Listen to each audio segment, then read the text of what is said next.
Amén y amén. ¿Cuántos saben que digno es el Señor de alabanza por su gracia? Amén. Quiero invitarles a abrir su Biblia en la carta del apóstol Pablo a los Efesios, en donde estamos estudiando en esta serie que hemos titulado Mucho Más. La carta a los Efesios es una carta que nos habla de las riquezas que tenemos en Cristo. Y para los que están llegando y no han estado con nosotros en los pasados domingos, bienvenidos a Prestonwood en español. Solamente para que se prepare, en nuestra iglesia estamos comprometidos a estudiar la Biblia verso por verso y sacar de ella lo que aprendemos. Entonces abra su Biblia, porque todo lo que vamos a hablar en esta tarde va a salir de acá, de la carta a los Efesios, hoy en el capítulo 2, del verso 1 al verso 10. Para hablar un poco de la iglesia que estaba en Éfeso. Recuerden, Éfeso fue una ciudad conocida por el gran templo a la diosa Diana o Artemisa, una de las maravillas antiguas del mundo.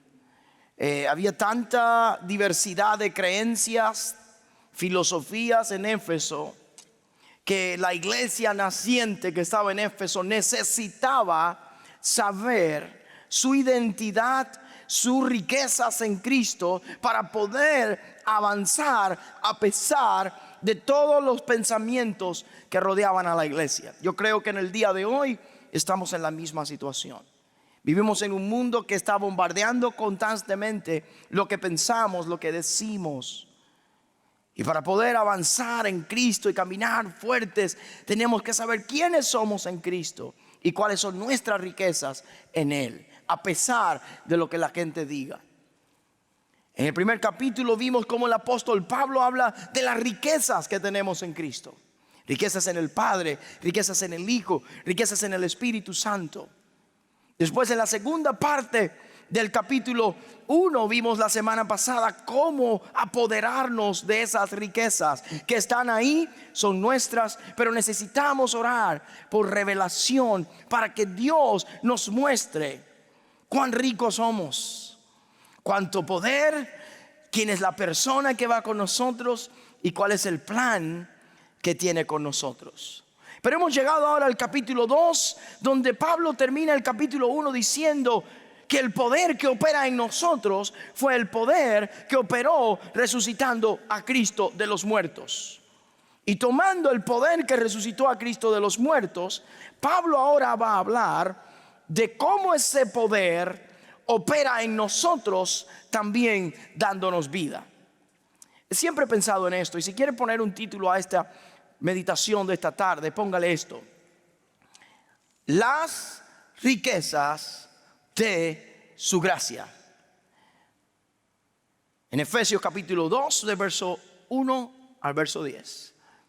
Una vez alguien me dijo: pastor, usted lo único que hace es predicar de la gracia y la gracia y la gracia y la gracia y la gracia, y usted no predica de otra cosa.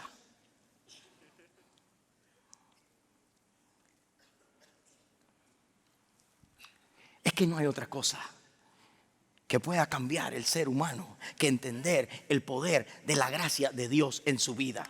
Al menos que entendamos la gracia de Dios, vamos a vivir de una manera legalista, vamos a vivir de una manera basada en el esfuerzo propio. Es la gracia de Dios quien te libera y te ayuda a vivir para Dios. De hecho, 12 veces se menciona la palabra gracia en una carta que tiene 6 capítulos. Más, la palabra dice que somos para la alabanza de la gloria de ¿qué? De su gracia. Si entendemos el evangelio de la gracia de Dios, vamos a vivir más comprometidos con Dios y más agradecidos de Dios y más temerosos de Dios. Siempre digo esto: no podemos vivir agradecidos de cuán lejos hemos llegado si nos olvidamos de dónde hemos salido. No podemos vivir agradecidos de aquel que nos ha traído hasta aquí si creemos que fue por nuestro esfuerzo que lo logramos. Y lo que muchas veces nosotros como cristianos no entendemos es que donde estamos hoy, por la gracia de Dios, es que estamos.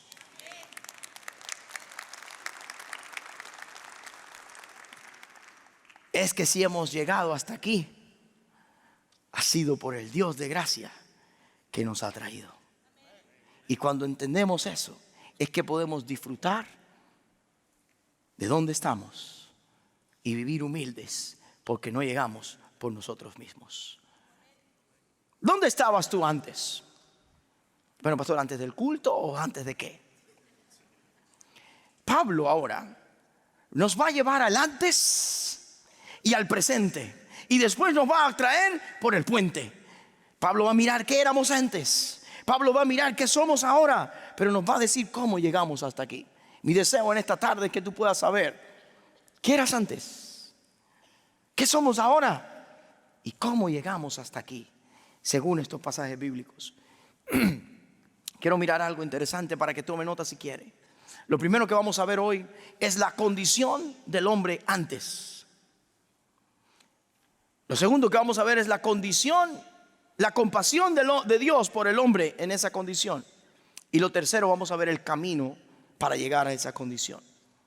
Entonces, la condición del hombre antes, la compasión de Dios por ese hombre y el camino que Dios tiene para ese hombre. Y lo que quiero que entiendas es esto: nosotros estamos en uno de estos tres. O estamos en el antes, o estamos en el presente, o estamos celebrando el camino que nos trajo hasta aquí. La palabra del Señor dice, leyendo Efesios capítulo 2 verso 1, dice: Él os dio vida a vosotros. Capítulo 2 verso 1: cuando estabais muertos en delitos y ¿qué? Y pecados, en los cuales anduvisteis en otro tiempo siguiendo las corrientes de este mundo, conforme al príncipe de la potestad del aire, el espíritu que ahora opera en los hijos de desobediencia, entre los cuales también todos nosotros vivimos en otro tiempo, en los deseos de nuestra carne, haciendo la voluntad de la carne y los pensamientos, y éramos por naturaleza hijos de ira, lo mismo que los demás. Pero Dios, que es rico en misericordia, por su gran amor con que nos amó, aun estando nosotros muertos en pecados, nos dio vida juntamente con Cristo. Por gracia sois salvos. Juntamente con Él nos resucitó y asimismo nos hizo sentar en los lugares celestiales con Cristo Jesús, para mostrar en los siglos venideros la abundante riqueza de su gracia en su bondad para con nosotros en Cristo Jesús. Porque por gracia sois salvos, no por medio de la fe, y esto no es de vosotros, pues es don de Dios, no por obras, para que nadie se gloríe, porque somos hechura suya, creados en Cristo Jesús para buenas obras, las cuales Dios preparó de antemano para que anduviésemos en ella. Vamos a empezar con el antes. ¿Cuántos de ustedes recuerdan el día o la fecha más o menos en la que usted nació de nuevo, entregó su vida a Cristo? Levante la mano si usted recuerda más o menos ese tiempo. Amén. Los que no lo recuerdan, a lo mejor hoy lo pueden recordar, porque hoy te voy a dar la oportunidad de tomar esa decisión. Pero vamos a pensar, ¿cómo era tu vida antes? Piensa, ¿dónde estarías hoy si Dios te deja seguir por el camino que ibas? ¿Cuánto dice fatal? Levanta las manos, dice fatalidad. Yo sé. ¿Cómo lo sabes? Escucha esto. No sé si algún día has hecho esto en tu vida. Compárate hoy con las personas con las que tú te juntabas antes de conocer a Cristo y mira dónde ellos están. Mira dónde está su familia, mira dónde está su matrimonio, mira dónde está su vida. ¿Cuántos dicen, pastor, yo creo que estoy mejor que ellos? ¿Cuántos dan gloria al Señor? Aquí digo, gloria a Dios. Alábale. Ahora, No es nada de nosotros. Ahorita vamos a ver que si estamos aquí y no estamos allá es porque Dios quiso, por su gracia. No tenemos nada que alabarnos a nosotros mismos por eso. Pero solamente quiero que pienses, ¿dónde tú estarías si el Señor no te hubiera dado vida? Siempre que regreso a mi pueblo, trato de volver a mirar a mis amigos de la secundaria o de la high school. Y muchas veces algunos ya no están.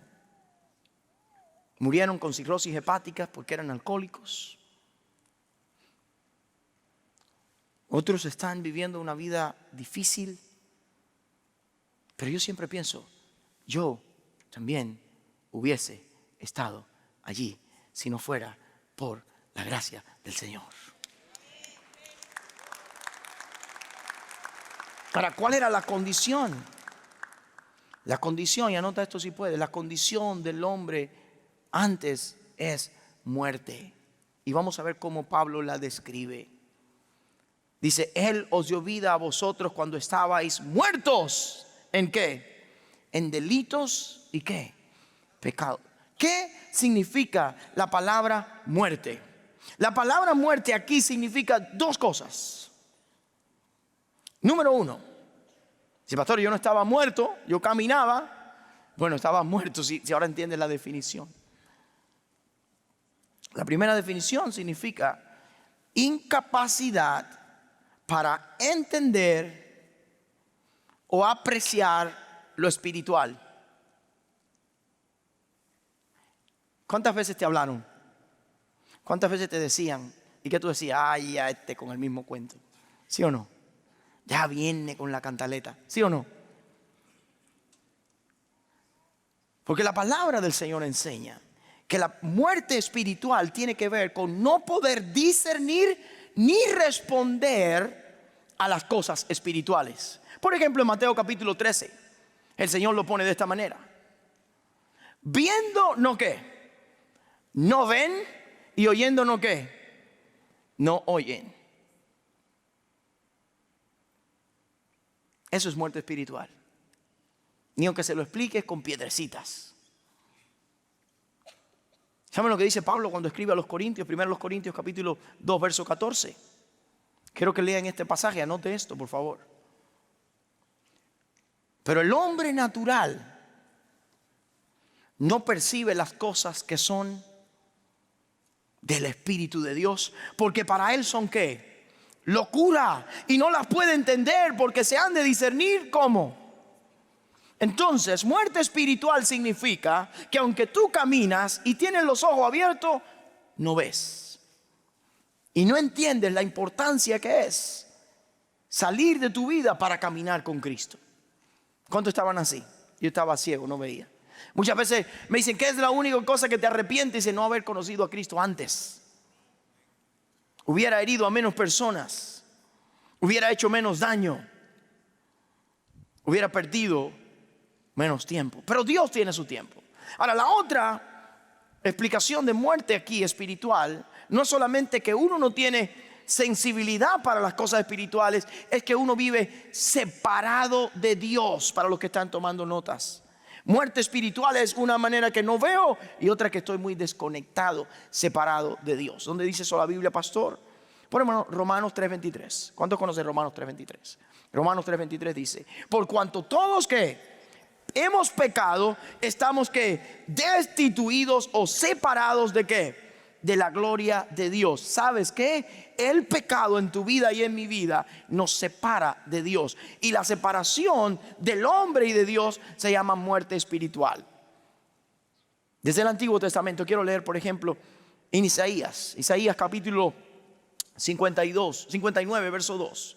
Isaías 59 2 dice esto así: pero vuestras iniquidades han hecho división entre vosotros y vuestro Dios, y vuestros pecados han hecho ocultar de vosotros su rostro para no oír. ¿Qué es muerte espiritual? Dos cosas: incapacidad de entender y ver las cosas espirituales, y separación de Dios. ¿Cuántos de nosotros estábamos así? Ahora, ¿cómo sé que yo estaba así? ¿Cómo sé si yo estoy así? Miren lo que dice a continuación. Verso 2. En los cuales anduvisteis en otro tiempo siguiendo la corriente de este. Marque esa palabra, mundo. ¿Qué es la corriente de este mundo? Hay un dicho en mi país que decía: ¿dónde va Vicente? ¿Dónde va qué? Entonces tú y yo, ciegos de las cosas de Dios, separados de Dios, no nos quedaba otro remedio que hacer lo que todo el mundo hace. Todo el mundo tiene novio, yo también tengo novio. Todo el mundo fuma, yo fumo. Todo el mundo roba, yo robo. Todo el mundo ofende, yo ofende. Todo el mundo miente, yo miento. Y el sistema de este mundo me empezó a esclavizar, porque ahora yo tengo que hacer lo que hace ¿qué? ¿Sabes una cosa? Le decía a los muchachos que quedaron en la casa anoche, todos los pre-teens que estuvieron en el retiro, ustedes tienen que tener el momento de tener valor para pararse firme y no hacer lo que hace todo el mundo. Porque uno de los peores enemigos del creyente es el sistema del mundo. Cuando la palabra de Dios dice mundo aquí, no está diciendo la bola del mundo. Es la palabra cosmos. Lo que el ambiente hace a tu alrededor. Esa es la primera cosa que nos tenía esclavizados. ¿Cuántos de ustedes saben que hicieron cosas porque sus amigos le empujaron a hacer cosas? Porque todo el mundo lo hacía. Para convencer y probar que sí. ¿Sí o no? ¿Cuántos de ustedes hicieron cosas que aunque no les gustaban mucho, dijeron, todo el mundo lo hace? Ahora, hay algo más que aparece acá. Conforme al príncipe de la potestad del aire, el espíritu que ahora opera en los hijos de desobediencia. Ahora aparece otro personaje que es un enemigo de los creyentes, pero nosotros le servíamos cuando estábamos muertos. El príncipe de la potestad del aire, en otras palabras, el mismo diablo. Ustedes saben que la Biblia dice que el diablo es el espíritu que ahora opera en los hijos de desobediencia, en aquella gente que vive desobedeciendo a Dios.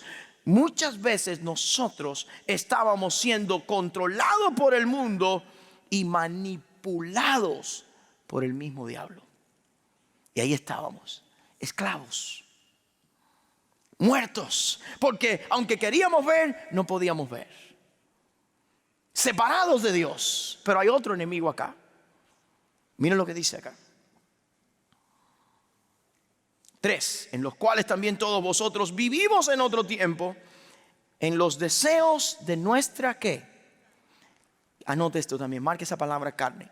La palabra carne no es un pedazo de carne, un steak, un filet mignon, nada de eso. La palabra carne aquí significa deseos humanos carnales. Son nuestros propios caprichos pecaminosos. Y si usted quiere tomar algo de nota, aquí están los 3 enemigos de cada creyente que nos tenían esclavizados. Número 1, los sistemas de este mundo. Número 2, el mismo diablo. Y número 3, la carne. ¿Y saben lo que dice Pablo? Ustedes estaban separados de Dios y ciegos por estas 3 cosas. ¿Cuántos dicen, eso me pasaba a mí, pastor? Eso me pasaba a mí. Pero la palabra de Dios ahora dice, vamos a seguir leyendo verso por verso, recuerden. Verso 3, segunda parte.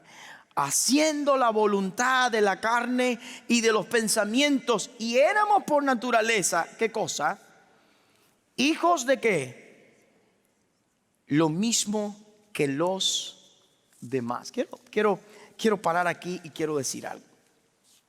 Cuando vivimos separados de Dios, lejos de Dios, ciegos a las cosas de Dios, impulsados por el mundo, controlados por el diablo, dándole riendas sueltas a mis caprichos de la carne, dice la Biblia que yo era hijo de ira. ¿Sabe lo que significa hijo de ira?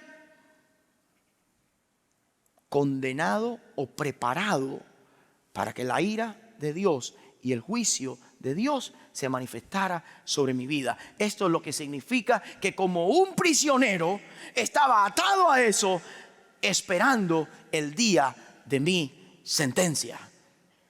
Y lo que dice es, como los demás, al igual que todos. Entonces, ¿cuál es la condición del hombre, pastor? Muerte. Pero la buena noticia viene ahora en el verso 4. Si puede leerlo conmigo, por favor, iglesia. Léalo conmigo, por favor, iglesia, con alta voz. Pero Dios, diga, pero Dios, diga, pero Dios.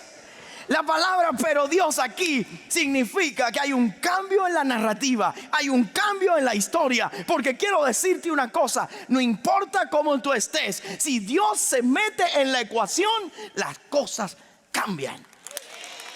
Pero Dios. Hay un amigo mío, cantante cristiano, que cada rato que algo bueno pasaba decía, se metió Dios. Y yo siempre decía, ¿y antes dónde estaba, brother? Pero yo creo que aquí sí se metió Dios. Pero Dios, si el pecado te pone en muerte, te esclaviza, te controla, llegó Dios, que es rico en misericordia. Por su gran amor con que nos amó, aún estando nosotros muertos en delitos y pecados, ¿qué hizo? Nos dio vida juntamente con Cristo. Miren, le voy a decir algo, no sé si se han dado cuenta el contraste. Para matarte y esclavizarte se necesita la carne, el mundo y el diablo. Para darte vida basta que Dios quiera hacerlo. ¿Entendieron eso? Porque Dios en la ecuación es mayoría.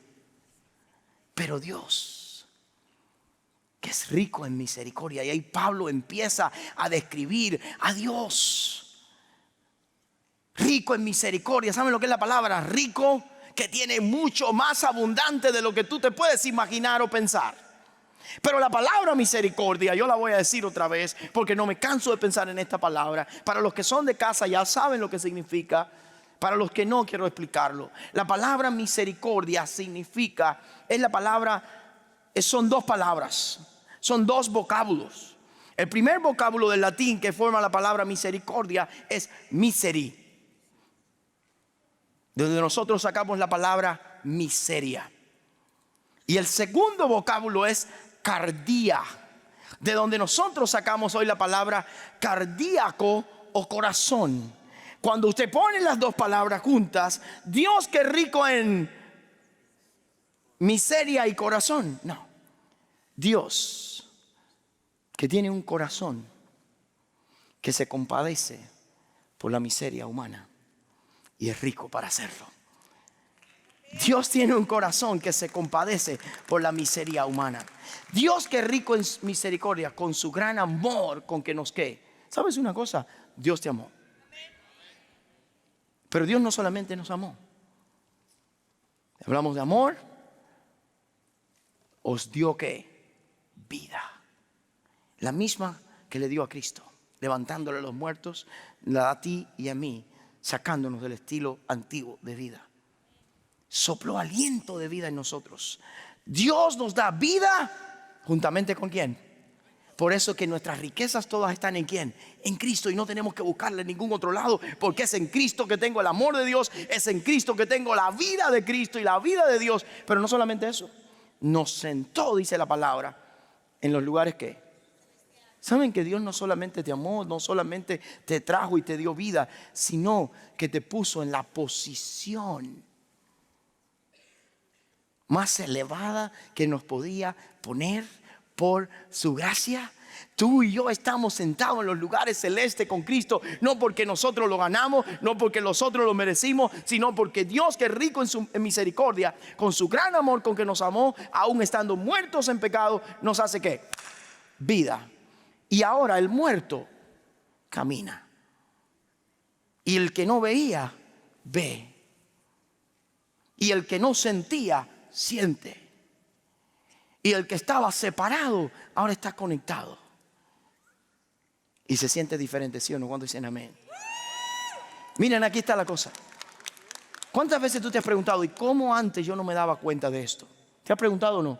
¿No te has preguntado, ¿y cómo este no se da cuenta que eso lo va a llevar por mal camino? Porque está muerto. Pero Dios nosotros nos ha dado vida.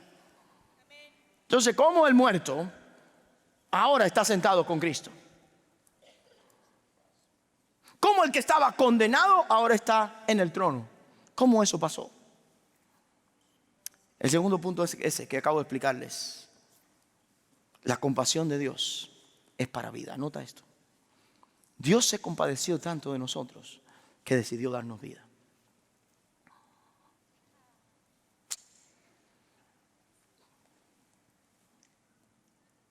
Ahora, como el muerto llegó a la vida, como el condenado llegó al trono, Pablo lo va a explicar en los versos que vienen. ¿Para qué lo hizo Dios? Para mostrar, verso 7, para mostrar en los siglos venideros la abundante riqueza de ¿qué? ¿Para qué hizo esto Dios? ¿Para que la gente vea qué buenos somos nosotros? No, para mostrar la abundante riqueza de ¿qué? De su gracia. Ahora, ¿cómo es esto, pastor? ¿Cómo una persona puede ir de muerte a vida? Si tú estás aquí en esta hora y dices, yo no estoy entendiendo mucho, yo me siento separado de Dios, ¿cómo lo puedo hacer? Quiero explicártelo ahora en los versos que vienen. Verso 8 dice, porque por gracia sois salvos por medio de la fe. Y esto no es de ¿qué? De vosotros, pues es un don de ¿quién? No por obras, para que nadie se gloríe. ¿Cómo el muerto recibe vida? Hay una sola respuesta: por gracia. Anota esto: el camino de Dios es la gracia. El camino de Dios para que el muerto tenga vida es ¿qué? La gracia. ¿Qué es la gracia, pastor? Ahorita lo dijimos acá. Es un regalo que no merecemos. Por misericordia, escuche bien, Dios no nos da lo que merecemos. Y por gracia nos da lo que necesitamos. La palabra del Señor dice en Romanos capítulo 6, verso 23. La paga del pecado es ¿qué? Muerte. ¿Qué quiere decir muerte? Separación, ceguera, esclavitud. Pero ahí mismo dice, mas el regalo de Dios es ¿qué? Vida eterna. ¿En quién? En Cristo Jesús. ¿Sabes una cosa? Hay una sola manera de que el muerto reciba vida. Es cuando por la gracia de Dios, el Dios que lo ama, lo llama y le da vida. ¿Cuántos dan gracias a Dios por ese llamado, por ese día en su vida personal? Miren esto. ¿Saben lo que dice la palabra del Señor? Todos nosotros nos descarriamos. Cada cual se apartó ¿por qué? Por su camino. Pero Dios puso sobre Cristo ¿qué? Los pecados de los hombres. Ahora, ¿cómo yo alcanzo la gracia de Dios? Miren lo que dice. ¿Por medio de qué? De la fe. ¿Saben lo que es la fe? Bueno, alguno me dice, pastor, es la certeza de lo que se espera, la convicción de lo que no se ve. No, no estamos hablando de eso acá. La fe aquí significa dejar de confiar en lo que tú puedas hacer para salir de tu condición y confiar en lo que Cristo, el que resucitó de los muertos, hizo por ti. La palabra del Señor dice en Hechos 16:31, cree en el Señor Jesucristo y ¿qué? Y serás ¿qué? Salvo. Quiero decirles algo. Muchas personas tienen fe intelectual. Yo creo en Dios. ¿Sabe? Quiero decirte, la Biblia dice que creer en Dios está bueno, pero en Santiago 2:19 dice, tú crees en Dios, que Dios es uno, bien haces. Pero los demonios también creen y tiemblan porque están condenados. No es creer que Dios existe, es confiar únicamente en Jesucristo para la vida eterna, lo que hace que una persona pase de muerte a vida, de la esclavitud al trono. ¿Qué es entonces creer, pastor? Es dejar de confiar en cualquier otra cosa y confiar en lo que Cristo hizo por ti. Tal vez tú has llegado aquí hoy y dices, yo creo que soy buena persona. Yo creo que yo he hecho bastante. Si todavía no tienes a Cristo, estás muerto. Pero la buena noticia es Dios, que es rico en misericordia por su gran amor con que nos amó, aún estando muerto te puede dar vida si vienes a Cristo. Aún estando muerto nos puede dar vida si venimos a Él. Quiero decir más. Dice, verso 9, no por obras, para que nadie se quede. ¿Sabes que nadie puede salir de la muerte espiritual por sus buenas obras? ¿Cuándo un muerto se puede levantar? Al menos que lo resuciten.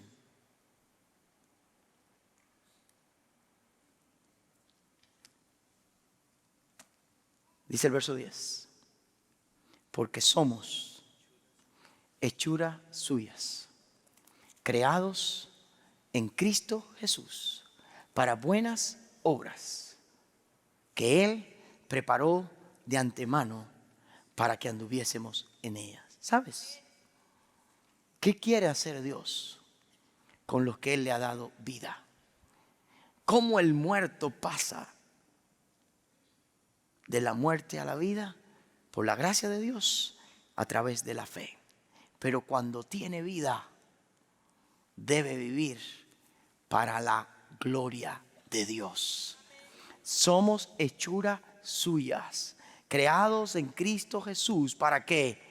Buenas obras que Dios preparó de antemano para que anduviésemos en ellas. Creo que debo aclarar esto. Pastor, ¿mis buenas obras me sirven para la salvación? No. Pastor, ¿mis buenas obras están planeadas en mi salvación? Sí. Después que tienes vida, Dios quiere que vivas para Él. Porque el camino a la salvación es la gracia, pero para que vivas para su gloria.